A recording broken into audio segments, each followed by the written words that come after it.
Righty-ho there, Junior Rangers and all ships at sea. How you doing? It is I, your infamous and world-renowned model builder here, Bill Grigg. I am your host, I am your instructor, and this is episode 40. 40, do you believe this? Episode 40 right here, simple groundwork and diorama techniques. I have my faithful and trusty clam-baked Dave behind the lens of the camera shooting away for us. So this is kind of a milestone show, and I thought if I bring out that C-47 once again, I'm going to take this water bottle and cram it into my head. So we will not see the C-47 today. I've been wanting to do figures because it's kind of a specialized subject. So I think I'll get into figures today, but what I've got to do first off is I've got to get myself up to speed as to where I am on these figures. An instruction sheet would help, and I have no idea where that is, but I've built enough figures, I think I can wing it. Plus they give you can take a picture of this. Tell me if there's no glare. Should I get this closer to me? That's good. No, that's good. Okay. They give you that, and as you can see, around the edges here, they do have some part numbers. And they also have painting suggestions. And then the other side, right there. Now, this is figures that are designed, they're German World War II, and they're the Corson Pocket in 1944. I don't know a lot about the Corson Pocket, but from what I've seen in documentaries and stuff, the Germans, I believe it was outside Stalingrad. Now I'm guessing at this. I don't know about I'm not sure of where Corson Pocket was, but I believe it was outside Stalingrad. And the Germans got trapped there. Bad. It's wintertime.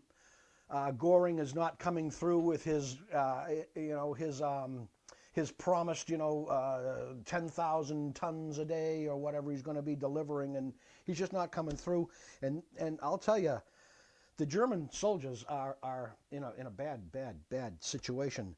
So what this particular company has done with their figures is, well, let's just show the bottom guy here, Dave. We'll show the bottom guy. This guy right there. Let me pick that up for you and get in front of it. Point him out. This guy right here. That guy right there. Is it wiggling? Mm-hmm. No, you're all right. Okay. Okay. This guy here is dressed in, actually he's got on civilian clothes just to keep warm because Mr. Hitler and all his wisdom when he launched Operation Barbarossa there, he sent his troops into Russia with no winter uniforms. Good idea. Good idea. You know, I say this all the time and I get very funny looks at it, but truly thank God for Hitler, because isn't that a terrible thing to say? Poosh. Thank God for Hitler. He was so out of control, being in control and running everything from a distance, that he was screwing things up better than if they had assassinated. Matter of fact, the British, did you know this? The British were going to, did you know this, Dave? British were going to assassinate him, and he was making such massive mistakes at the times, the Brits went, yeah, let's cancel that operation. He's screwing up so bad the world will be over in no time at all. Because, he was ordering groups into battle that no longer existed. He lost, I don't even remember what it was, 130,000 guys at Stalingrad or something like that. That's a lot of people. So anyhow, enough history lesson. Let's get down to the basics of what we do here. This is a very, very good plastic figure for what they give you here. I think I ran over these slightly with you, but I've kind of got to get my brain back up to speed here on where I am. So what I'm looking at here looks like all equipment, daggers, binocular cases. Oh, here's something kind of cool. I don't know if you can see these or not, but with this new technique of slide molding, which they're doing in modern kits nowadays, it has allowed the manufacturer to go in and do certain things that they couldn't ever do any before.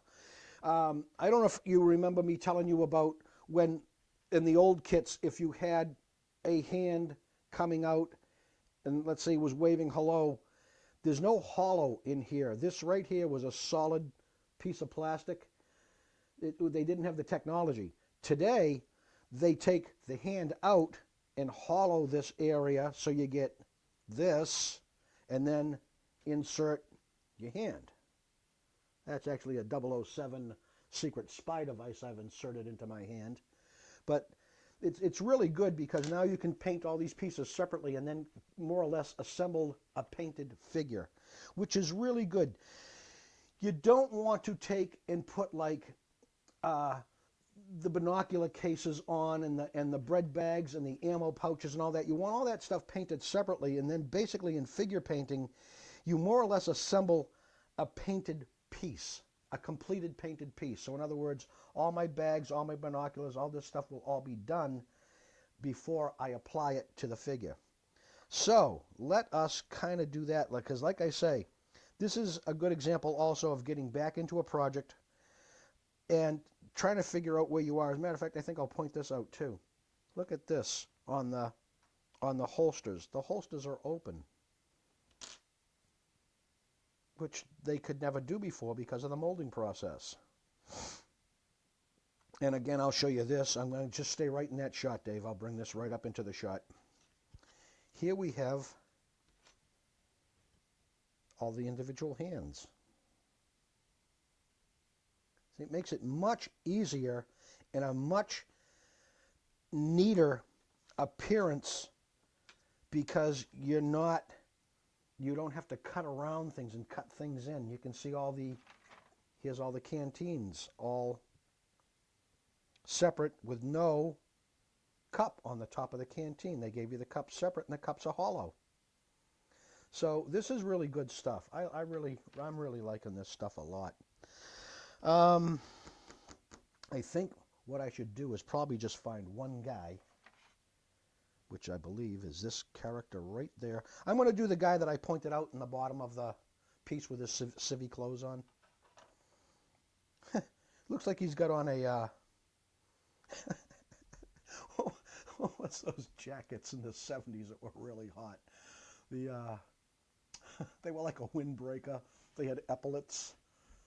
Oh, members only. He's got on a members only Stalingrad jacket in circa 1944. Oh, man. So now let's get in here and also show you. I have base painted in everything. So in other words, I'm not doing any highlighting and enhancement right now. I'm just basing him in. And you can see that I've got him all based in. So now what we could do is, again, I think I should paint his belt. Yeah, I should paint his belt. Let's do that next. Yeah, I'll do that next. I'm going to have to turn on that blue light and get the appropriate color here. Now, German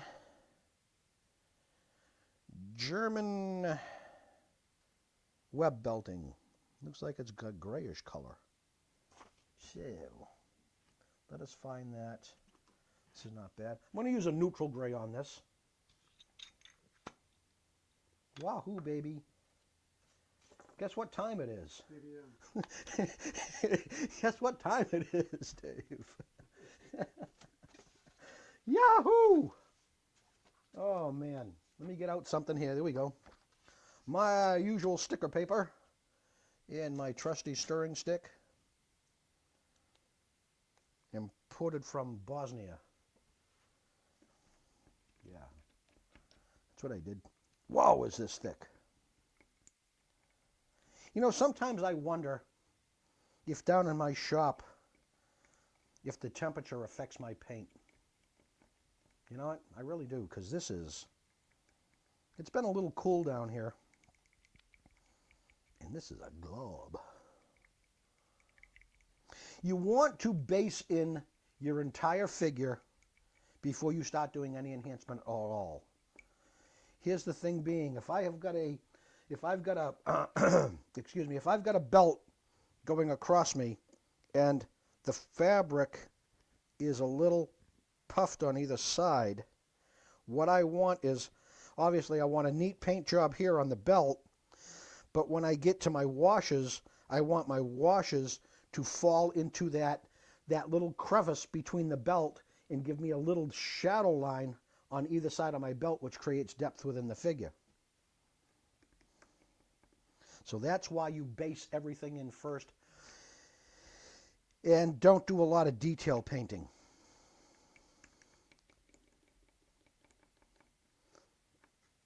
Boy, that is thick as thieves right there.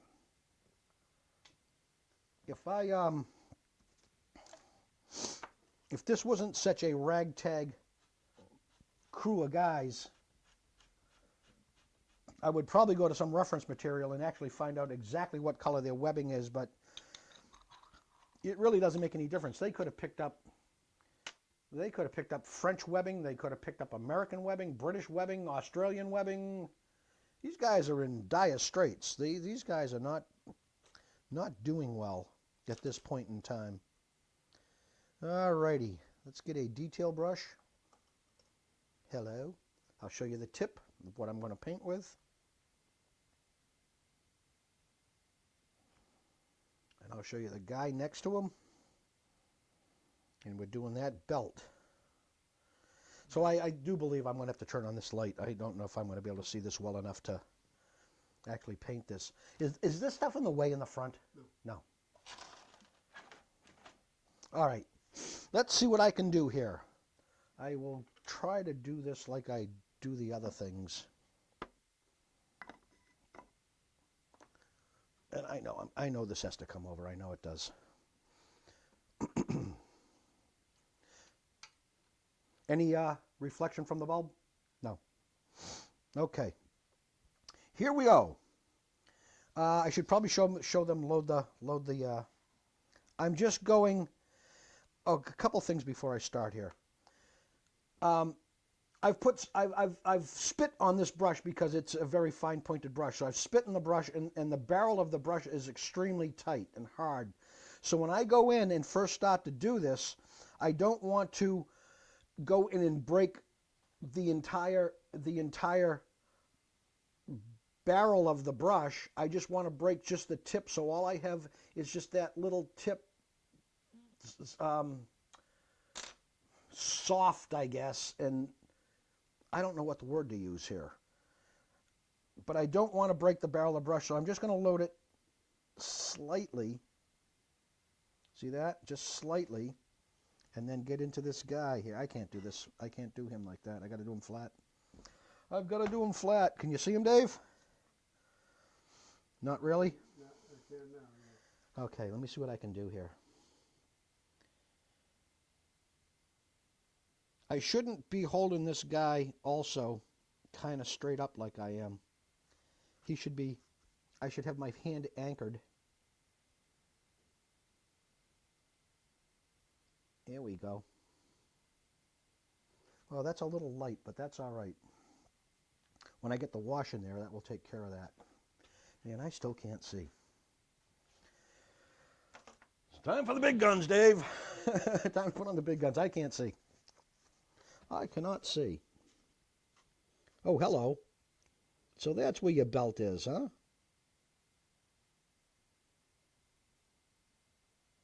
Nice. Nice, nice, nice.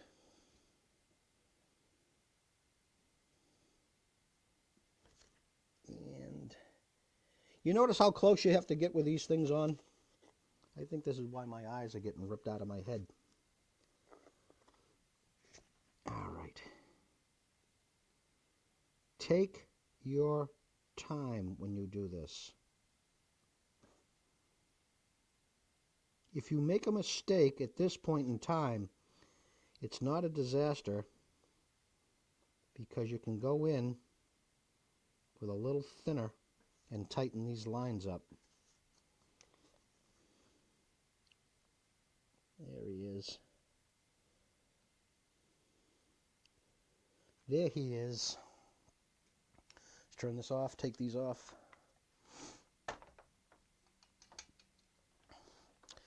And there he is. This is his belt. Now, we'll let him dry. Let's put him down, let him dry. And now let's give this equipment right here a little wash. Let me get this cleaned. Clean my brush.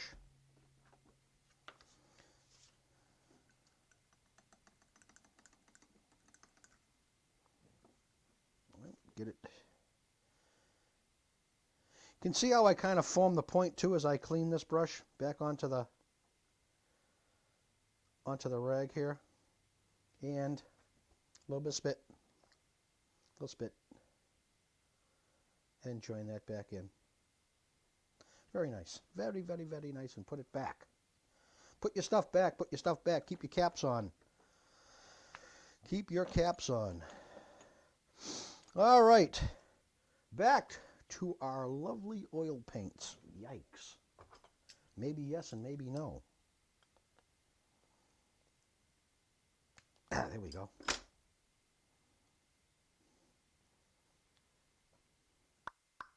We're going to have to take a break, Dave. I'm going to have to run and get my thinner.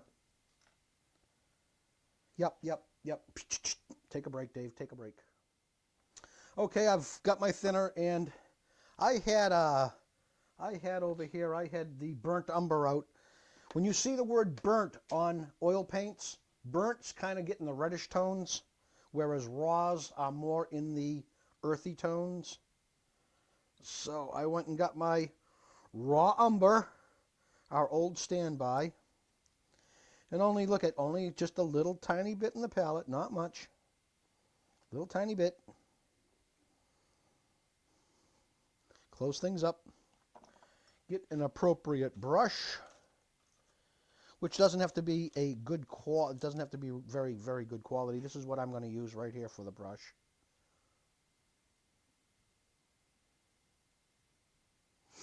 And I've gone over this with you before, but I might as well go over this again with you students. I made a little holder here, and really all I really did is kind of take empty parts of the tree, like this section, like right there, cut that out.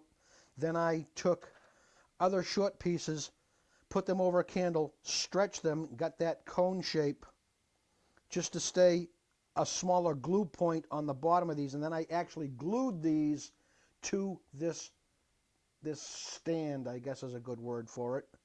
And you can see that. But this is very beneficial. This is all the ammo packs. This is all ammo packs.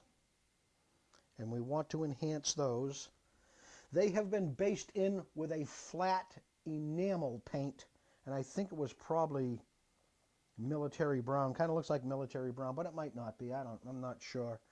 See, again, old build, I should have been taking notes on what base color is on there, so when I go back, I can just pick up, an instruction sheet and say, let me see, all the ammo packs were painted, 35 379, or the FS equivalent there. But I didn't do it, so I need to guess. Again, down on the palette, let me get this so you can see it. Oh, I can't do it. It's wet. It's wet. It'll run all over the place. This is about the consistency of where you want to be. Oh, boy. Right about there. Right about there. Show it to me again. Okay. Got it? Okay. Drop that down, pick that up. And literally, this is all I'm going to do. Oh, close this up. No accidents. All I'm going to do is this. Note how I touch these. You've seen me do this a million times. If you haven't got this by now, give it up. There. They should hold these flat, but just for filming purposes. Notice I just touch, touch, touch.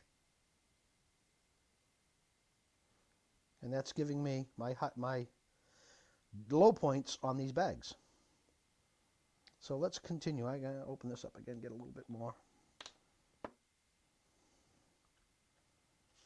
Always stay out of the drag from your clump of oil paint out. Don't mix the whole thing all up in one shot, because you might need it darker and you might need it lighter.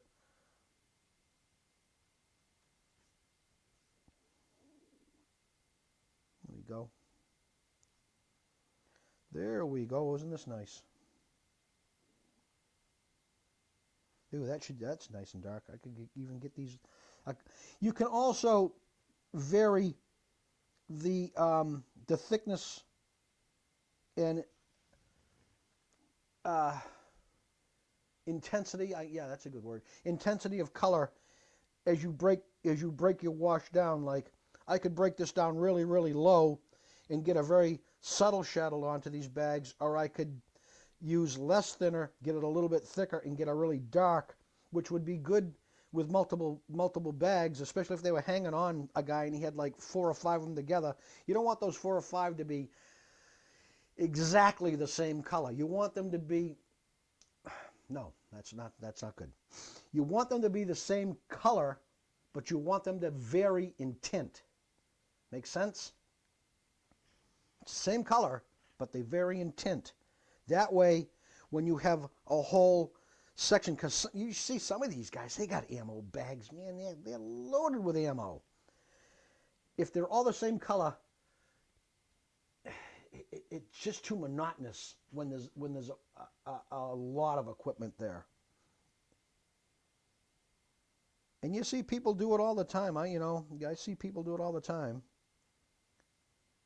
As a matter of fact, there's a fairly large show coming up on the 30th of this month out in Chicopee, Mass, that I hopefully will be attending. Okay, put that away and grab these bags here. I think these are bread bags. Oh, these have already been done. Hello. Good. We can finish some equipment, Dave. Can finish some equipment here. Oh, you know what else? Here's something I discovered the other day. I shouldn't be doing this. When you clean your brush and you have a brand spanking new bottle of thinner, I found something to keep your thinner cleaner for a while. Instead of going in and doing what I just did, go in and this, you can hear it. This is what I've been doing lately, and it seems to be working really well, and it keeps my thinner cleaner for a lot longer. Instead of going and cleaning the brush like that, I go in, I just pick the thinner up, come out, and then I start cleaning on my rag. That's because of that boat, when I had the disaster with the boat that I told you about. People are like, what disaster? What boat? What's he talking about? Dave and I know what we're talking about. But that seems to be working really well, and my thinner stays cleaner for a lot longer. So, we shall close this up, and again, search for an appropriate highlight color. Now, boy, that's a good question. What in the God's name did I paint these? Looks like that brown. I'll do that brown again. Hello. That looks like a good complement color. Raw sienna, folks. Raw sienna is what I'm going to go in with now. And hold your breath. Because ocean of sweat.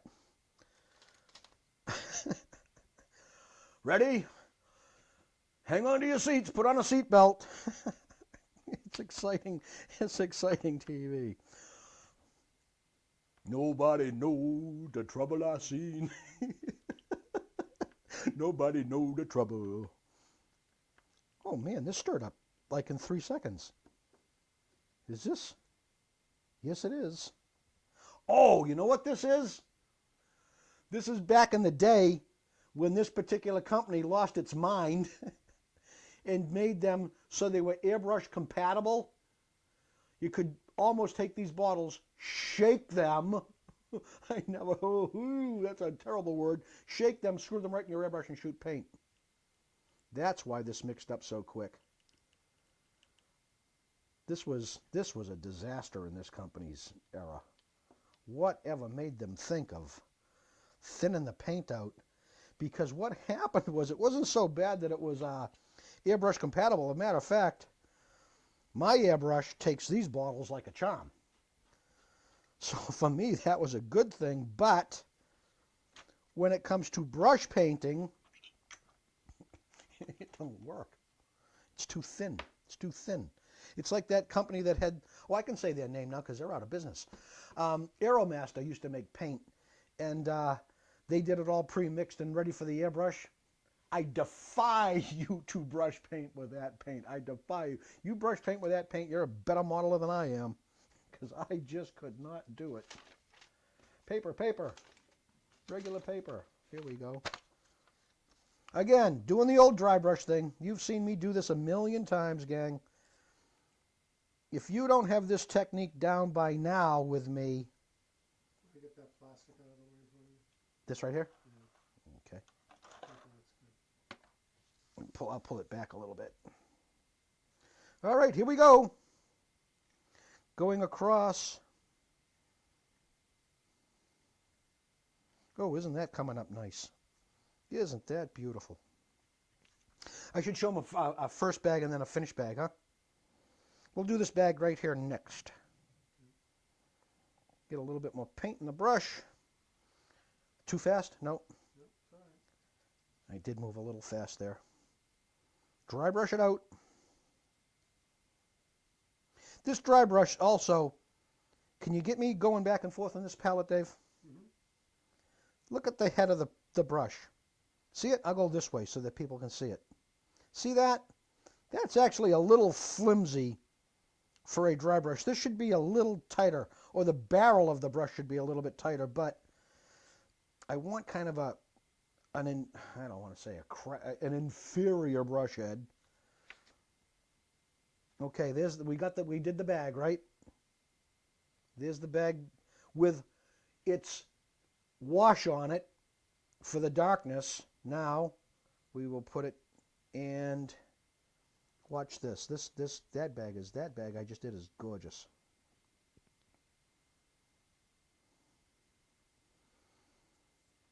Hey. Wow, this is nice. Yeah, is this nice? Oh, did that come out beautiful? Now, if we really want to be fanatical,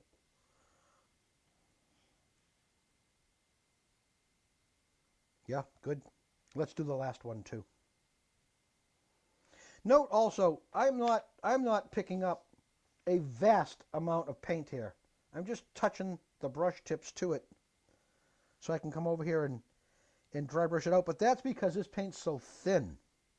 If I was in that gray, that would be a different story. I'd be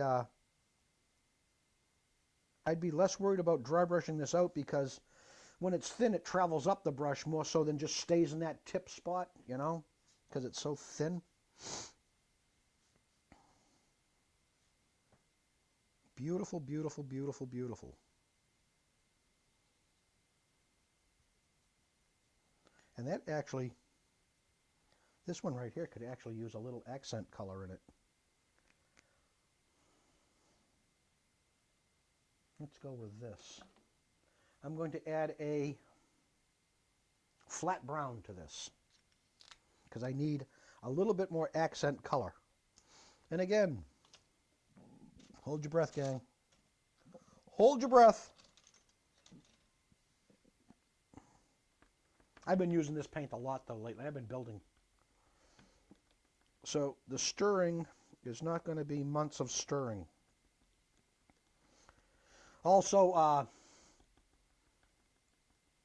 Scuttlebutt has it. Scuttlebutt is carrying the rumor that Martha, she bought a bunch of RPGs. So we got to be real careful.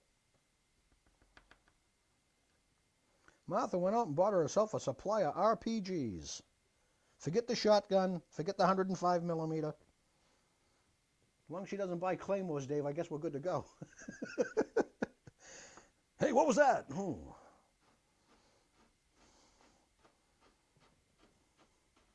Boy, episode 38, we had the Thunderbirds fly right through the room.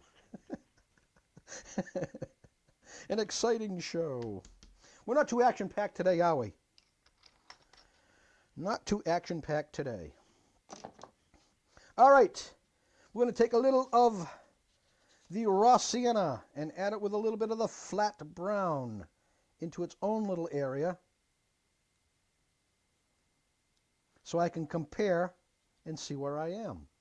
And when I dry brush this out, I will dry brush, oh, that's good, next to what I've already been dry brushing so I can see the comparison and see if I've come up to the point where I want to be now. And yes, isn't that nice? And because this paint was way thicker than that, they're getting along like 2 pods in a pea. I know it is. 2 pods in a pea. Well, I ain't eating any of that stuff. All right, onto the bag again. That's better. That's better. Let's add a little more highlight color to that even. Again, see that? They're not all 3 going to be the same. But no one carries, I don't think anybody carries 2 of these unless you use this bag for something else. But I think this is your bread bag or your utility bag. Very, very, very nice. Now, I think I'll hit these other 2 with just a top highlight on this also. Now, let's get a little maniacal. I want to start also with you guys. This is episode 40. I mean, if you don't have the basics down of what I've been teaching you, I think it's time to become a railroad guy. I think it's time to maybe go take another hobby, learn how to play chess, become the tiddlywink champion of your neighborhood. Because if you don't have the basics by now, man, there's something wrong. Now, this gets real critical. I'm going to get more advanced into this. Now, this is probably hanging off of a web belt, so it's probably got the little hookies that clamp into the web belt. But to put that in a very comfortable position or a very quiet position, because there's sometimes they need to take everything and wrap everything down so you can walk quietly. Right, and I don't think you're ever going to be able to see this, but I am going to paint them in. Right here on each strap that comes down, there's a little teeny tiny belt buckle. I don't think you're going to get that. Do you see it? Can you see it through the viewfinder? Mm-hmm. Can you? Yeah. Huh. I'm going to paint those. I'm going to paint those. But this is going to be high intensity light, high magnification in the eyes. And I think I'll probably do this with a flat aluminum. Yep. No, let's do it with this. I'm going to do it with steel. Steel. Let me put these back on so I can see what I'm doing. Again, steel, a metallic paint, so therefore I do not, where's my thing? Here it is. I do not, I just want to get that so I don't contaminate. Notice I don't go in and stir this. I go in and pick up a glob, bring it onto the palette, and this is where I manipulate my paint here. I might as well give this a little PBM. That's a little nasty. How is students? How is PBM working out for you? It is. That's good. That's good. Oh, really? Seriously, how is that working out for you? I hope it has extended your paint life for you. Notice how I put everything back. I keep putting everything back. All right. Oh, man. This is for 6 little teeny tiny belt buckles. Well, they're not belt buckles, they're just strap buckles. All right, I need, that's good. We'll show them that brush tip compared to the size of the bag.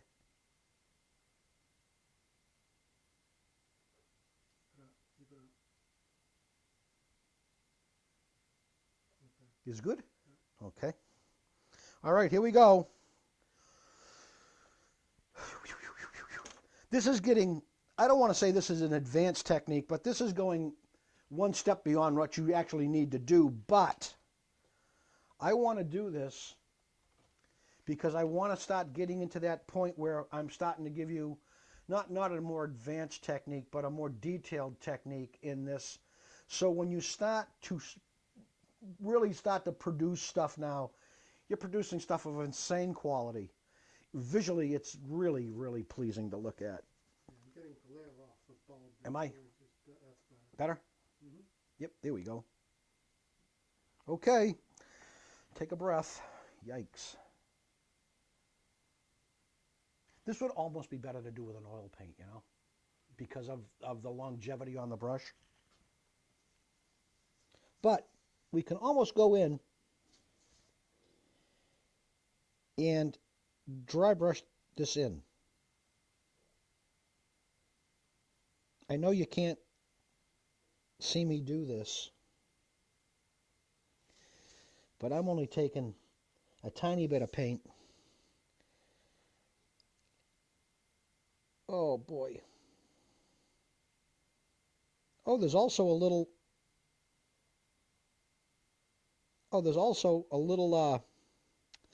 must be the button you push through the hole, you know, like a belt buckle type thing. So I'll hit that as well. Notice I'm not stroking the brush on the buttons, I'm touching, just like you would with an oil paint. Look at my hand position as well. I've got my finger out, so I've got a good steady hand platform. Because this is critical painting. And as typical with an enamel, not a lot of longevity. And just the tip touch. There we go. And get the rest of that buckle. Wow. Wow. Wow. Whew. I need to take a rest. I need to go to the rest home. That's intense. That's intense, Dave. That is intense. I think I'll do the rest of the bags. I might as well. Well, I got this out. And I got my headgear on.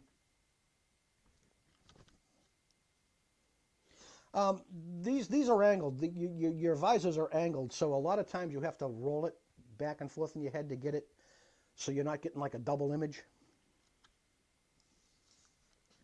But if you own these, you know how to use these. You wouldn't, most people that would do this wouldn't own these unless they knew how to use them. Sometimes too, also, to keep the tip, I'm taking the tip on the palette and rolling the brush, so I keep my tip very pointy. Make sure the work does not move.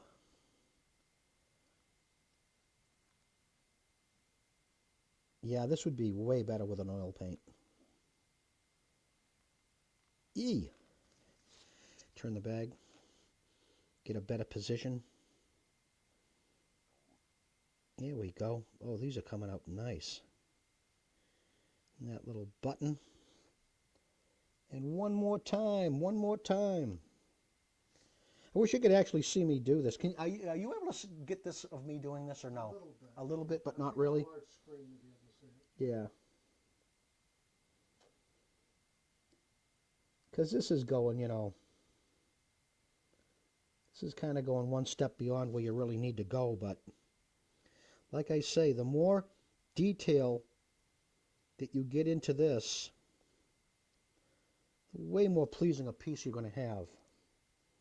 Up, I got to form that tip back. There it is. And the two little dots. Oh, man. Hold your hand steady, Bill.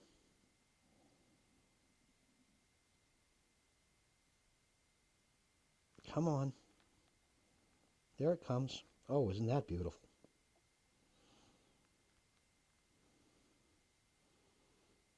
You know, there's got to be people out there going, look at this guy getting all excited about painting buttons. You got to get a life. Oh, that's very true. All right. Now, doctor, what else can we do? We can make his brain live. My name's Frankenstein. Okay. Clean my brush and show you the almost final result, because this is not the final result. Notice I'll do this. I'm going to do this for you on a piece of paper. So yeah, I go in, take this brush, and look at, when I do this, let's do it against this. Look at what I do to form my tip back.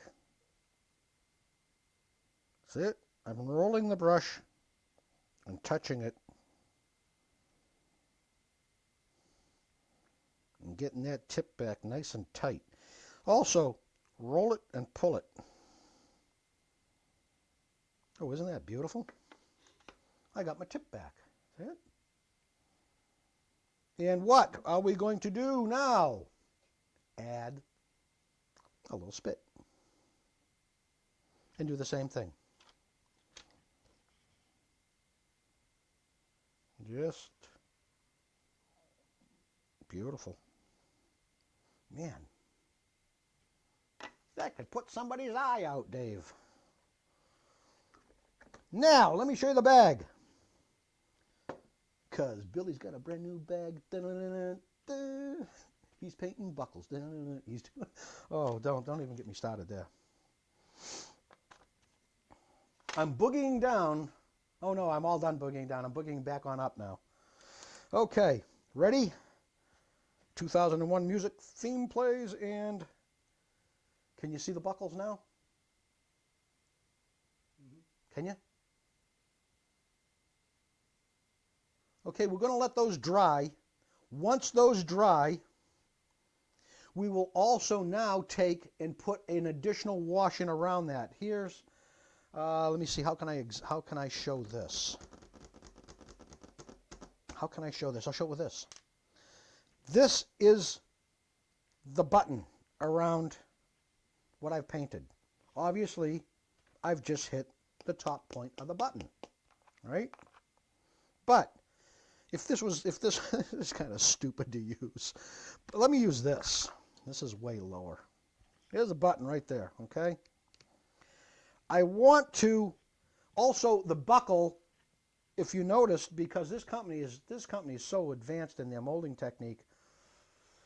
The middle of that buckle has a hollow in it. That hollow could take a shadow color, and then it would take that buckle and make it perfectly square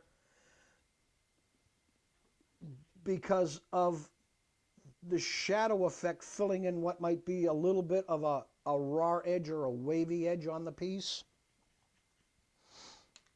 But once these are done, I'll just touch and touch, and that will fill that in, and it will really define the buckle. What else do we have? What else do we have?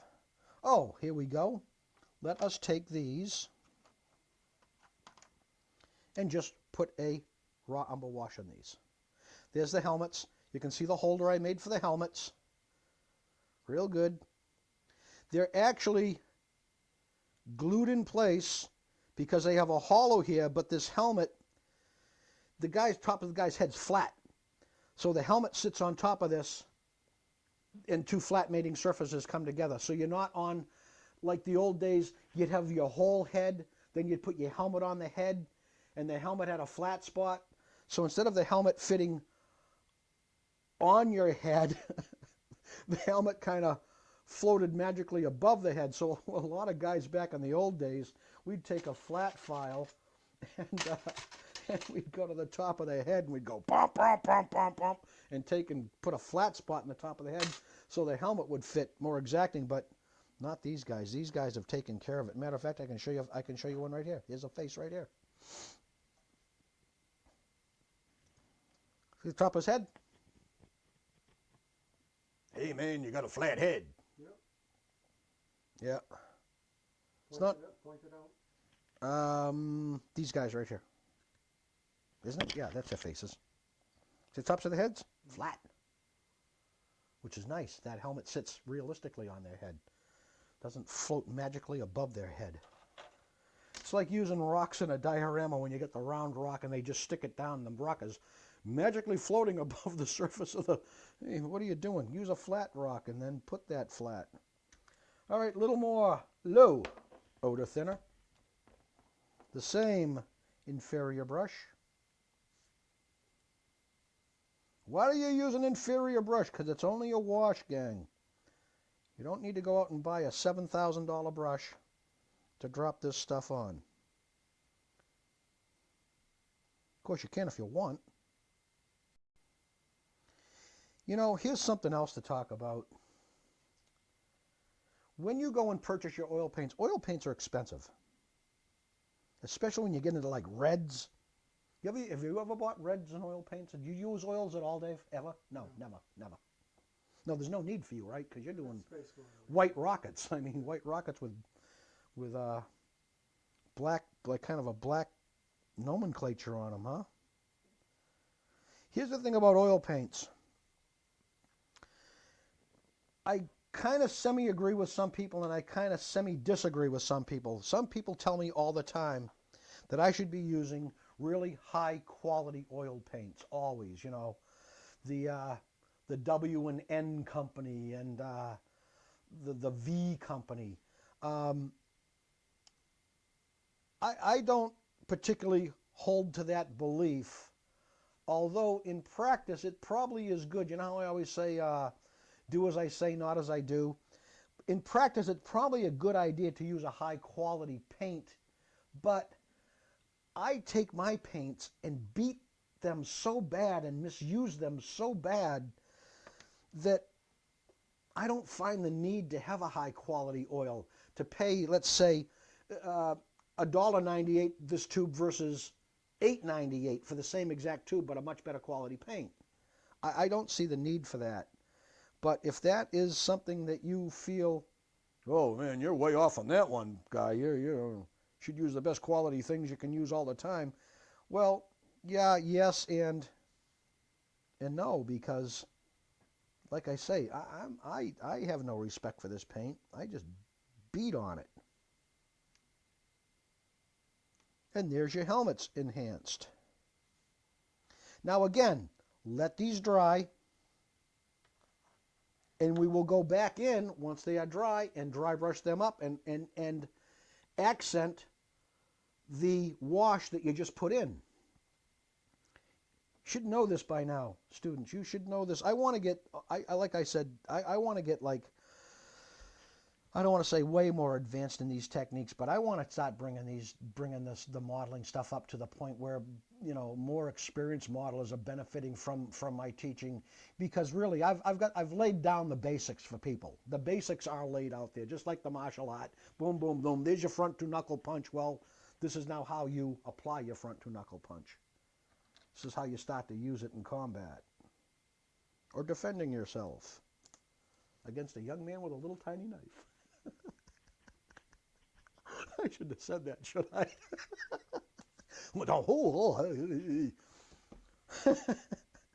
He dropped like a stone in a pond.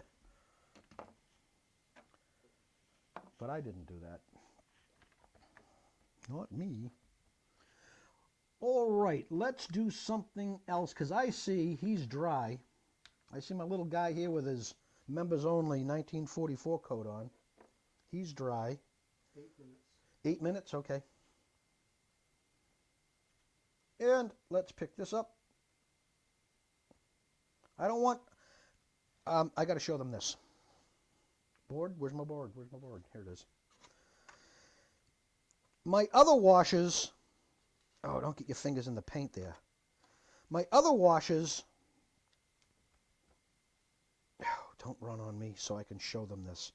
My other washes are very thick and very dark, but we get out here and it's very light. This is what I want to put onto this figure first. I can always get darker, but if I go too dark at first, that means I got to pull paint off. Well, because I'm basing him in an enamel without a barrier, it would be to my benefit if I really was going to work on this figure hard and really do a lot of painting on this figure.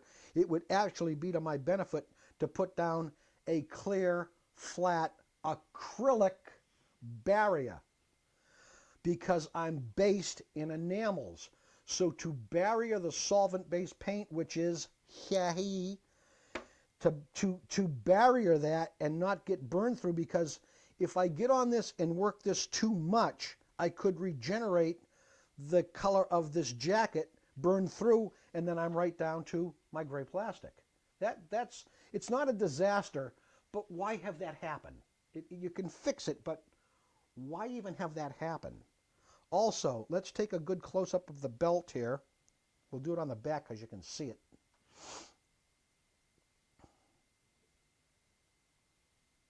Got his belt there, Dave? Yeah. Okay. Now, the belt is pretty neatly painted, but when I pop this on, let's do it. Let's do it right here. Do it right now. I'm going with a lighter wash, almost a filter. We'll say between a filter and a wash. And I'm just going to drop this in on his belt. Now, oh boy, I don't know if I can tilt this so you can see it. See how that's defined his belt better? Because I got to do hand. I'll do hand things now. Here's his belt running through the piece. On either side, just like my finger is, we've got that little trough right there. We want to take that little trough between the belt and the clothing and get a little bit of dark in there to create a shadow effect. But we don't want it so dark that it's glaring, because, I mean, you can see it in my clothes. You can see it in the clothes. See how it gets just a little bit darker in there? But that's what we want. That gives you definition.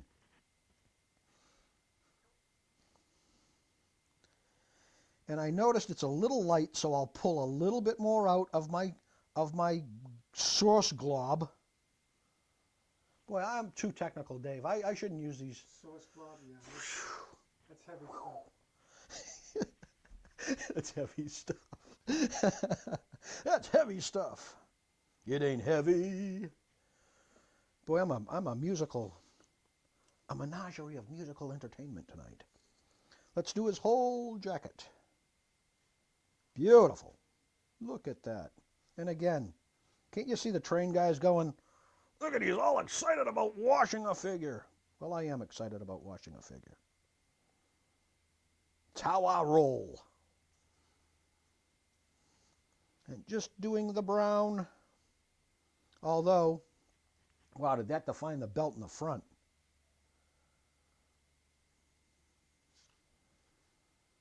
Oh, man. Oh, man. Oh, man. Sometimes I amaze myself, Dave. And there we go. There's his jacket. Let's do his bottom. Let's do the bottom, too. Let's do his pants, too. Let's do the whole figure. When I do his pants, because they're gray, I will cut way back on this.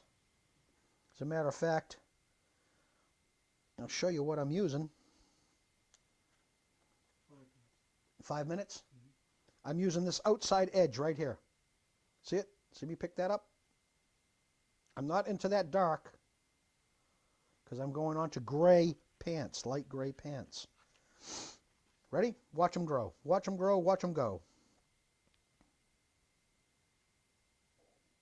Isn't that beautiful? Look at that.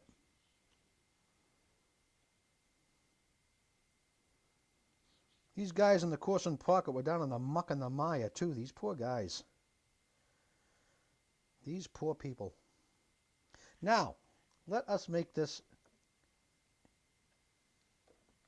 even better. Because I've got a problem now. Okay. I'm going to grab his outside here and just finish off the bottom of his pant leg where that was. Wrap it, Dave.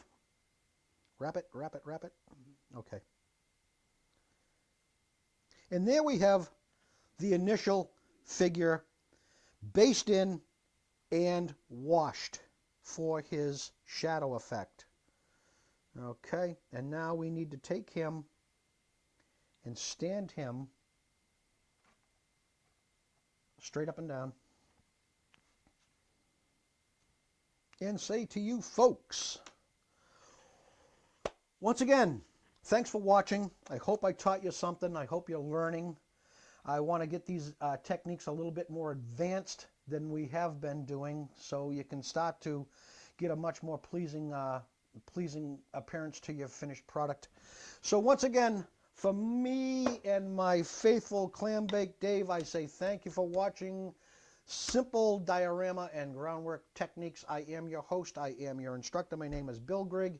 You keep on building. Try some figures. They're very challenging, and we'll see you later. I'll see you later. I'm also going to put these guys into a custom base, which we will be doing later on.